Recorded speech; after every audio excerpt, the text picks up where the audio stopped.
जिसकी शादीशुदा है उसमें विवाहित करके नेक्स्ट करना है। इसमें 6 चरण है। सबसे पहला चरण है, उसमें आपको आवेदक जो लेडीज है उसकी विवाहित है, अविवाहित है, विधवा है, उसमें उसको सेलेक्ट करना है।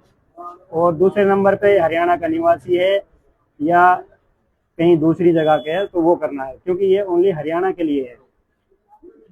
बहुत से भाइयों को कंफ्यूजन हो रही थी कि हम हरियाणा रेजिडेंस किसका बनवाएं। इसमें मैं आपके लिए बता दूं, जिनकी शादी 15 साल से ज्यादा हो गए हैं वो लेडीज खुद का अपना रेजिडेंस बनवा सकती है, और जिनकी शादी नहीं हुई है वो अपने विवाह द्वारा करके दूसरे नंबर पे और अपने हस्बैंड का, अपने पति का हरियाणा रेजिडेंस बनवा सकती है। ये सबसे इम्पोर्टेंट चीज है।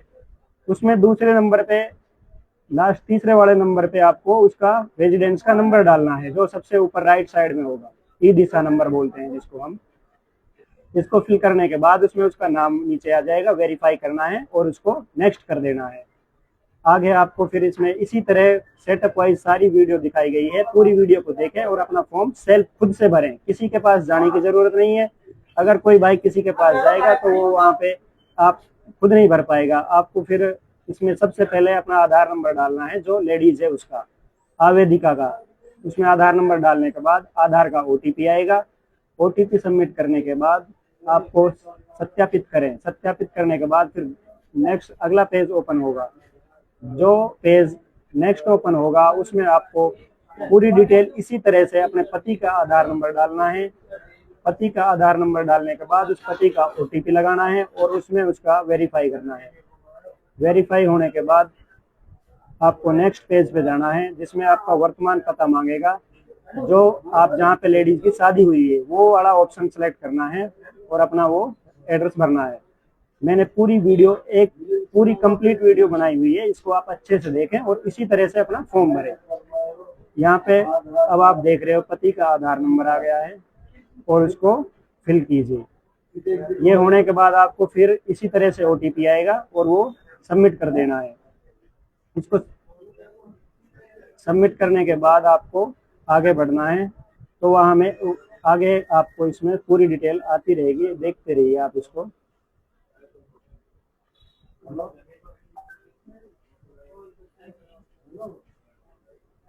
ये यहाँ पे पति की डिटेल डाली जा रही है, पति का जन्म स्थान।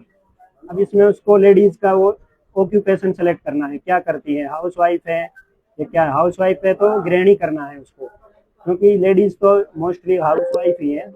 और एक ऑप्शन इसमें है, क्या आप हरियाणा कौशल रोजगार निगम के साथ पंजीकृत हैं। तो ये जो पंजीकृत है वो यस करना है, पंजीकृत नहीं है वो नो करना है। नो करने के बाद नेक्स्ट सेटअप पर दूसरा चरण आ जाएगा। इसमें आपको वर्तमान निवास की स्थिति डालना है कि आपका घर किराए का है, कैसा है, वो आप डाल सकते हो जैसे मैंने भरा है।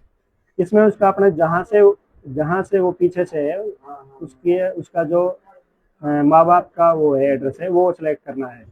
जैसे हरियाणा की है तो उसका हरियाणा का कर देना है, कोई कहीं से है ये उसके जहाँ से विवाह से पहले का पता है वो डालना है इसमें। इसको डालने के बाद आपको आगे सबमिट करना है। फिर दूसरा ऑप्शन सेम यही वाला आगे आएगा, सेम यही उसके माता पिता का एड्रेस पूछा जाएगा लेडीज का कि उसके माता पिता का एड्रेस कहाँ है। वो सेम वही एड्रेस डालना है जो आपने इसमें भरा था, विवाह के पहले का पता। ये आ गया आपके जन्म के समय माता पिता का आवासीय पता, ये आपको भर देना है। इसी तरह आपको उसका पूरा एड्रेस सेलेक्ट करना है, कोई गलती नहीं करनी है। पूरा फॉर्म आप तसल्ली के साथ भरिए। इसमें सबसे इम्पोर्टेंट चीज है कि बिजली का बिल का, क्योंकि बहुत से भाई बोल रहे हैं कि मेरे नाम नहीं है, मैं क्या कैसे भरूं, मेरी वाइफ का नाम नहीं है, मैं कैसे भरूं। उसमें आपके लिए बता दूं, अगर आपके पास नहीं है तो आप इसके लिए ना, ये मैं वेरीफाई नहीं बता रहा, एक आप अपना पिताजी के नाम हो, आपके भाई के नाम हो, आपकी मदर के नाम हो, जिसके भी नाम है उसका बिल लगा सकते हो और उसको सत्यापित करना है। सत्यापित करने के बाद आपको मीटर की सीरियल संख्या डालनी है। अगर आप मीटर की सीरियल संख्या नहीं डालोगे तो वो आगे नहीं बढ़ पाएगा आपका फॉर्म। ये दोनों चीज डालनी है इसमें, ये सबसे बहुत इंपॉर्टेंट पॉइंट है इसमें। अगर एक ही ऊपर बिजली कनेक्शन नंबर डालोगे तो वो आपको आगे नहीं बढ़ने देगा, वो वापस बैक हो जाएगा। ये दोनों चीज इसमें आपको भरनी है। और उसके बाद आपको यहाँ से जो लेडीज के माता पिता का वो ऑप्शन आएगा, इसमें आपको उसका अगर माता पिता जीवित हैं तो उसको यस कर देना है, और उसका नाम और आधार नंबर डाल के, उसके पिता का इसी तरह से नाम और मोबाइल आधार नंबर डाल के सबमिट करना है। अगर किसी के माता पिता नहीं है तो आप उसको नो करके उसकी मृत्यु की डेट लिखकर आप उसको सबमिट कर सकते हो। इसी तरह फिर सास ससुर का वो कॉलम आएगा, सास ससुर वाला ऑप्शन भी इसी तरह आपको सबमिट करना है। सास ससुर है जो लेडीज के, उसका आधार नंबर, उसका नाम इसी तरह सबमिट करना है। अगर उसके सास ससुर नहीं है, सास है ससुर नहीं है, ससुर है सास नहीं है, तो उसको डेथ मृतक करके आप उसको मृतक तिथि लिख के सबमिट कर सकते हो। इसमें फिर आपको आधार नंबर की जरूरत नहीं पड़ेगी। इसको आपको नेक्स्ट कर देना है।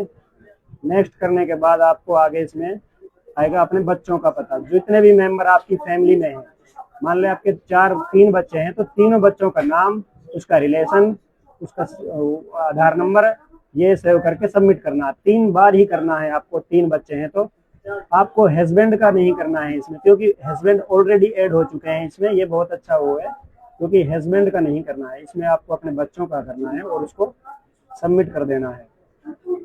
तो फिर आपको नेक्स्ट ऑप्शन आएगा आपका इनकम का। किसी की इनकम 75 से 1 है, किसी की 50 से 75 है, किसी की 25 से 50 है, किसी की 10 से 25 है। तो आपको उसी तरह से इसमें पति की वार्षिक आय के रूप में लिख देना है और उसको सत्यापित करना है। ससुर की 0 कर देना है और सत्यापित कर देना है, सास की 0 कर देना और सत्यापित कर देना है, बच्चों की 0 कर देना और सत्यापित कर देना है। नहीं करना है, ये वाला ऑप्शन नहीं कहता है, क्योंकि आप इसे सहमत नहीं है तो नहीं कर देना। ये सब इसी तरह आपको आगे बढ़ना है और फॉर्म भरते रहना है।